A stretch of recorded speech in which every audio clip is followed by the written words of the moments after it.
મહુવા શહેરના શ્રી ખીમનાથ મહાદેવના મંદિર ખાતે હર રવિવારે યોજાતી શિવસભા આ રવિવારે યોજાય તે શિવસભા ખાસ રહી હતી, કારણ કે મહિલા દિવસ હોય, વિવિધ સંગઠન વિવિધ ગ્રુપની મહિલાઓ ખાસ ઉપસ્થિત રહ્યા હતા અને રાસોત્સવ રમી આ મહિલા દિવસની ભવ્ય ઉજવણી કરવામાં આવી હતી. મહુવા શહેરના શ્રી ખીમનાથ મહાદેવના મંદિર ખાતે શિવસભાનું સુંદર આયોજન ધાર્મિક વાતાવરણ વચ્ચે કરવામાં આવ્યું હતું. મહિલા દિવસ હોય, આજની શિવસભા વિશેષ અને ખાસ રહી હતી. હર રવિવારે મહુવાના શ્રી ખીમનાથ મહાદેવના મંદિર ખાતે શિવસભા યોજાય છે. હરેક પર્વો હરેક તહેવારો પણ શિવસભામાં હર્ષો ઉલ્લાસ સાથે ભવ્ય રીતે ઉજવાઈ રહ્યા છે.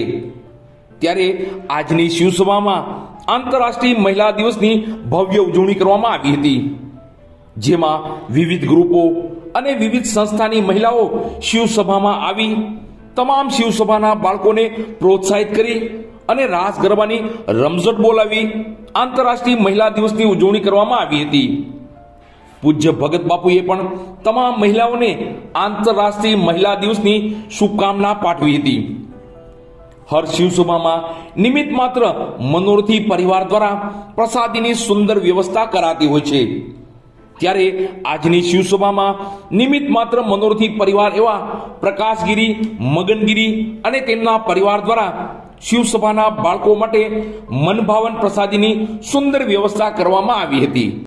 દરેક બહેનોને ખૂબ ખૂબ શુભકામના.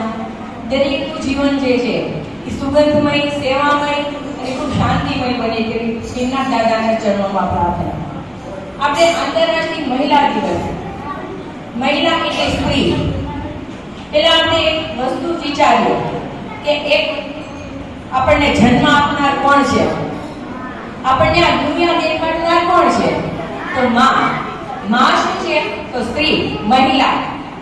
આપણને જો આ માં ન હોય તો આપણને આ દુનિયા જોવા મળે. અને જેવો જન્મ એવો આપણને શું મળ્યું? માનો ખોળો મળ્યો, માનો સાથ મળ્યો અને એનાથી આપણે આગળ આવ્યા. એ પછી માં આપણને ખાતા શીખવાડે છે અન્નપૂર્ણા સ્વરૂપે. માં રસોઈ બનાવે. આપણા મમ્મી કહીએ ને આજે તો આપણા મમ્મી રસોઈ બનાવે એ અન્નપૂર્ણા સ્વરૂપમાં માં. પછી આપણને બેન ભણાવતી હોય, નાના ભાઈઓ હોય, બેન ભણાવતી હોય કે દાખલા શીખવાડતી હોય તો બેનો એક સાથ આપે છે ભાઈને કે ભણવામાં આગળ આવી જાય તો ઈ બેન. પછી આગળ જતા દીકરીઓ છે મોટી થાય, એના લગ્ન થાય, એના પતિને સાથ આપે. આમ પરિવારના એક એક રોલની અંદર બહેનોનું જ્યાં જુઓ ત્યાં કર્તવ્ય કુશળતાપૂર્વક. આપણે તો બહેનોને છે ને અષ્ટભુજા કીધેલી છે કે બહેનો જે છે ને આપણી મહિલાઓ અષ્ટભુજા, એટલે કે 8 હાથ નથી આપ્યા પણ 8 કામ એક સાથે ઈ કુશળતા કેમ ચપટી વગાડે ને આમ આંખના ફલકારાની જેમ કરી નાખે. સાથે હું જોડાઈને 5 વર્ષ થયા. આ હોલ મેં પહેલી મારી જે મીટિંગ હતી અને મારો કાર્યક્રમ શિવસભા નહીં પણ નારી જાગૃત લોક કલ્યાણ ફાઉન્ડેશન જે મારી સંસ્થા છે એનો પહેલો કાર્યક્રમ મેં અહીંયા કર્યો હતો. અને બાપુ પહેલા અમારા દીપ પ્રાગટ્ય કરી અમારા કાર્યક્રમને અને અમારી સંસ્થાને ખૂબ આગળ અમે વધારી છે. તો જય શ્રી રામ. એટલા માટે કહું છું કે તમે હમણાંથી જોડાલો. 5 વર્ષથી છેલ્લા 5 વર્ષથી ખીમનાથ મંદિર સાથે જોડાયેલી છું. એમ તો નાનપણથી જ તો આપણે દર રવિવારે ખીમનાથ મંદિર આવી શિવસભા ખૂબ આગળ વધે એવી ભગવાનને પ્રાર્થના કરીએ અને ખૂબ સારી રીતે આપણી શિવસભા થાય. અહીંયા બાળકો ખૂબ સારા સંસ્કારો શીખે છે, શ્લોક મંત્રો ખૂબ સારી રીતે શીખે છે અને સારી રીતે કરતા રહો એવી ભગવાનને પ્રાર્થના. જય સિયારામ, જય ખીમનાથ. રાસના પ્રિય જેને છે બરાબર. અને એમાં આપણે જ્યારે ભજન ગાતા હોય ત્યારે આપણે કાનુડાનું નામ ન આવે, દુગી મનોહરનું નામ ન આવે, એવો રસિયો રૂપાળો રંગ રેડિયો ન થાય તો હાલે જ કેમ? તો આજે આપણે તમારે બધાએ હાથ ઊંચા કરીને ગાવાનું છે અને આ બધાએ હાલો એવો રસિયો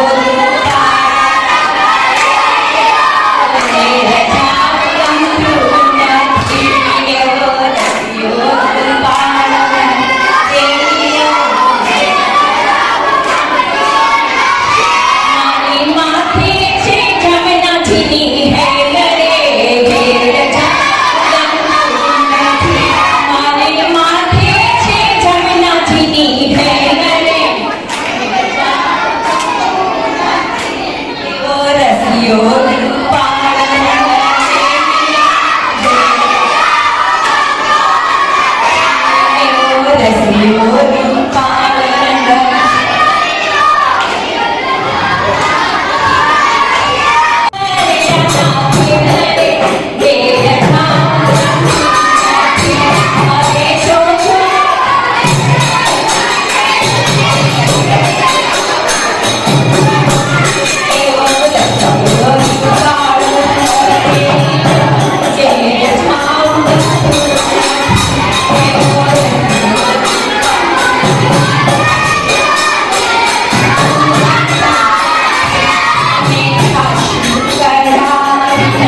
Hãy subscribe cho kênh Ghiền Mì Gõ để không